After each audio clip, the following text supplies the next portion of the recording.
오늘 이렇게 이 자리가 만들어진 건 참 어려운 자리가 만들어졌습니다. 그런데 또 우리가 다소간의 차이가 있다 하더라도 국가의 중차대한 문제 앞에서는 공조하고 또 힘을 모아야 되는 것이 아닌가 생각해서 이 자리가 마련되었습니다. 제 제안에 대해서 바로 화답해 주신 장동혁 대표께 감사의 말씀을 우선 드리겠습니다. 준비해온 내용을 좀 말씀드리겠습니다. 국민 여러분, 솔직하게 말씀드리겠습니다. 개혁신당은 국민의힘의 내재적 한계를 극복하겠다는 취지에서 시작했던 당입니다. 그 생각은 지금도 변함이 없습니다. 그러나 정치와 사법제도를 망가뜨리는 거악 앞에서는 공조가 필요하다고 판단했습니다. 지금은 자신들의 허물을 뭉개는 데 매진하는 부패한 권력을 지적해야 할 때입니다. 안타깝게도 오늘 이 자리에 조국혁신당은 함께하지 못했습니다. 국민들께서 지난 총선에서 조국혁신당에 표를 주신 이유가 무엇이었겠습니까? 부패한 권력에 맞서 싸우라고 주신 건 아니었겠습니까? 기득권의 비리를 척결하라고 주신 건 아니었겠습니까? 그 부패한 권력이 빨간 정부인지 파란 정부인지 가려서 편파적 대응을 하라고 표를 준 국민이 있겠습니까? 그런데 지금 1억 원짜리 공천거래 녹취록이 있습니다. 5,579억이 증발한 계좌가 있습니다. 민주당 의원들에게 흘러간 통일교 돈이 있습니다. 이 명백한 정권의 부패 앞에서 야당이라면 어떻게 특검 공조를 거부할 수 있겠습니까? 어제 저와 장동혁 대표의 제안에 조국혁신당은 이해하기 어려운 인신공격성 발언으로 일관했지만 다시 제고해 줄 것을 간곡히 요청합니다.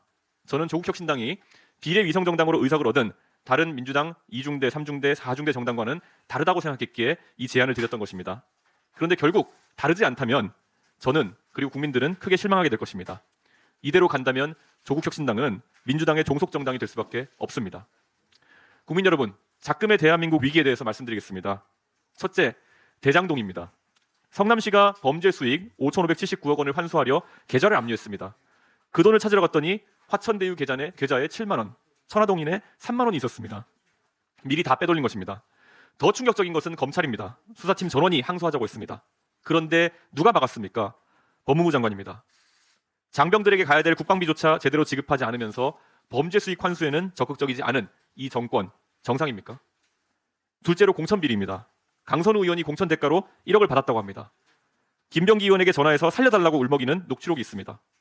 김병기 의원에 대한 비위 의혹은 13개에 가깝습니다. 녹음이 있고 탄원서가 있고 돈이 오갔습니다. 그런데 탄원서가 어떻게 됐습니까? 이재명 대통령이 갔다가 피탄원인 김병기 의원에게 그대로 넘어갔습니다.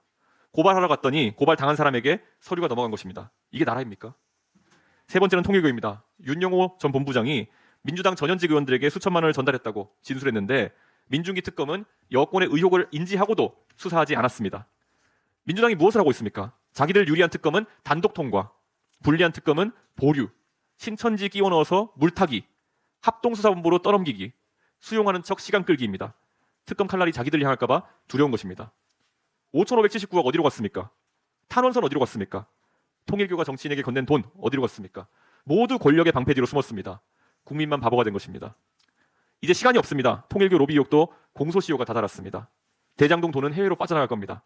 그래서 그들이 시간을 끄는 겁니다. 국민 여러분이 잊기를 기다리는 것입니다. 우리가 잊으면 그들이 이깁니다. 장동혁 대표님께 제안드립니다. 오늘 국민 앞에 약속했으면 좋겠습니다. 김병기, 강선우 특검, 그리고 제3자 추천 방식의 통일교 특검, 대장동 검찰 항소, 포기 경위 규명, 이 세 가지를 반드시 함께 추진합시다. 누가 진짜 야당인지, 누가 부패한 권력의 편인지 국민들께서 판단해 주실 겁니다. 그리고 대장동 일당의 마지막 1원까지 수단과 방법을 가리지 않고 환수해서 국민의 품으로 돌려드리는 그날까지, 그리고 부정한 정치 자금을 수수한 자들이 합당한 수사와 처벌을 받을 때까지 국민과 함께 싸우겠습니다.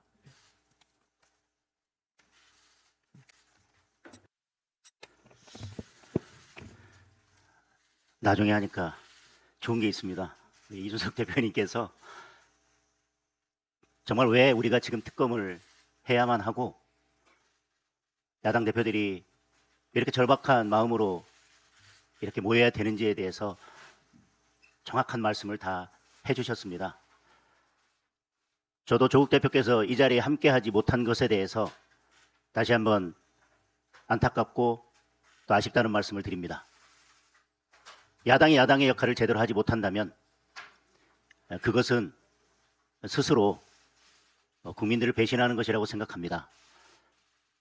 야당이 여당을 견제하는 역할을 할 때 저는 국민들께서 뽑아주신 그 역할에 답하는 것이라고 생각합니다.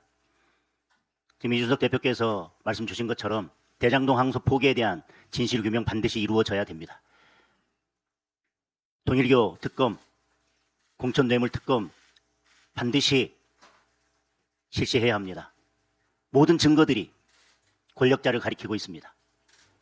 그런데 지금 더불어민주당은 살아있는 권력에 대한 특검은 눈 감고 이미 죽은 권력에 대한 부관 참시 특검만 계속 추진하고 있습니다.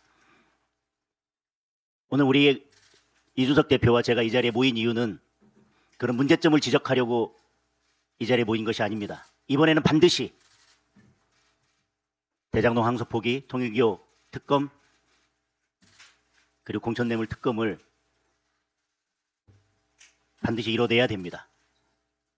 이번만큼은 반드시 그걸 이뤄내겠다는 그런 결기를 가지고 그리고 꼭 이뤄내기 위해서 이 자리에 모였습니다. 먼저 그런 결기를 보여주신 이준석 대표님께 감사드리고 오늘 이 자리가 반드시 결실을 만들어내는 그런 자리가 되었으면 좋겠습니다. 이상입니다.